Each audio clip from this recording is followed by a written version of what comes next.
اعوذ باللہ من الشیطان الرجیم بسم اللہ الرحمن الرحیم الذین ينفقون اموالهم باللیل والنہار سرا وعلانیۃ فلہم اجر عند ربہم ولا خوف علیہم ولا هم یحزنون۔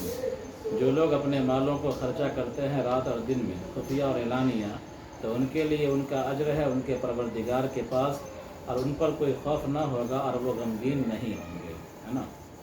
تو اس آیت میں اللہ تبارک و تعالیٰ نے صدقہ و خیرات کی ترغیب دی ہے کہ صدقہ و خیرات انسان کو کرتے رہنا چاہیے، چاہے خفیہ طور پر ہو چاہے اعلانیہ طور پر ہو، رات کا وقت ہو یا دن کا وقت ہو، سمجھا۔ ضرورت مند کی ضرورت پوری کرنے کے لیے کوئی خاص مہینہ اور کوئی وقت متعین نہیں ہے۔ حضرت ابوبکر صدیق رضی اللہ تعالیٰ عنہ کے بارے میں آتا ہے کہ حضرت ابوبکر صدیق رضی اللہ تعالیٰ عنہ نے ایک دن 40 دینار خرچہ کیا، رات میں 10 دینار اور دن میں 10 دینار، اور پھر اس کے بعد 10 دینار خفیہ 10 دینار اعلانیہ، ہے نا۔ تو ابوبکر صدیق رضی اللہ تعالیٰ عنہ نے چاروں احوال میں صدقہ و خیرات کر کے ایک نظیر قائم کیا۔ اللہ تبارک و تعالیٰ نے ان کی تعریف کرتے ہوئے یا ان جیسے صحابی کی تعریف کرتے ہوئے اور لوگوں کو بھی ترغیب دیا ان کے نقش قدم پر چلنے کا، کہ صدقہ و خیرات کے لیے کوئی وقت متعین نہیں ہے، ضرورت مند کسی وقت بھی آ سکتا ہے اور کسی وقت بھی ضرورت مندوں کی ضرورت پوری کی جا سکتی ہے نا۔ آگے دیکھیے، الذین یأکلون الربا یأخذونہ وہو الزیادۃ فی المعاملۃ بالنقود والمطعومات فی القدر والاجل لا یقومون من قبورہم الا قیاما کما یقوم الذی یتخبطہ یسرہ الشیطان من المس الجنون بہم متعلق بیقومون ذلک الذی نزل بہم بانہم بسبب انہم قالوا انما البیع مثل الربا فی الجواز وہذا من عکس التشبیہ مبالغۃ، فقال تعالی ردا علیہم احل اللہ البیع وحرم الربا فمن جاءہ بلغہ موعظۃ واعظ من ربہ فانتہى عن اکلہ فلہ ما سلف قبل النہی اللہ یسترد منہ وامرہ فی العفو عنہ الی اللہ ومن عاد الی اکلہ مشبہا لہ بالبیع فی الحل فاولئک اصحاب النار ہم فیہا خالدون۔ یہ آیت سود کی مذمت کے سلسلے میں نازل ہوئی ہے، سمجھا۔ یہ آیت سود کی مذمت کے سلسلے میں نازل ہوئی ہے، اس کی قباحت کو بیان کرنے کے لیے یہ آیت لائی گئی ہے، اور آگے کلیئر ہے کہ اللہ تعالیٰ نے بیع کو حلال کیا ہے اور بیع کو حرام کیا ہے۔ تو حرمت ربا یا حرمت سود کے تعلق سے یہ آیت جامع اور مانع ہے۔ تو فرمایا پہلے سود کھانے والوں کی قباحت بیان کی کہ جو لوگ سود کھاتے ہیں، ضروری نہیں ہے کہ سود کا پیسہ لوگ کھیبے کریں، سود کے پیسے سے مکان بناتے ہیں، سود کے پیسے سے دکان خریدتے ہیں، ہے نا۔ تو اسی لیے صاحب کتاب نے آگے لکھ دیا ہے یأخذونہ، سمجھا۔ یأخذونہ کھانے سے مراد یہاں پر لینا ہے، کہ جو لوگ سود کا مال لیتے ہیں، سود کسے کہتے ہیں؟ هو الزیادۃ فی المعاملۃ، وہ معاملے کے اندر زیادتی ہے، وہ معاملے میں زیادتی ہے، بالنقود والمطعومات فی القدر والاجل، نقد میں، ثمن میں، والمطعومات اور کھائی جانے والی چیزوں میں، قدر یا مدت کے سلسلے میں۔ لا یقومون من قبورہم، وہ اپنے قبروں سے کھڑے نہیں ہوں گے، الا قیاما، مگر ایسا کھڑا ہونا، کما یقوم الذی، جس طرح کھڑا ہوتا ہے وہ شخص، یتخبطہ یسرہ الشیطان من المس، جس کو شیطان چھو کر کے یا لگ کر کے اس کو خبتی بنا دیا ہو، سمجھا۔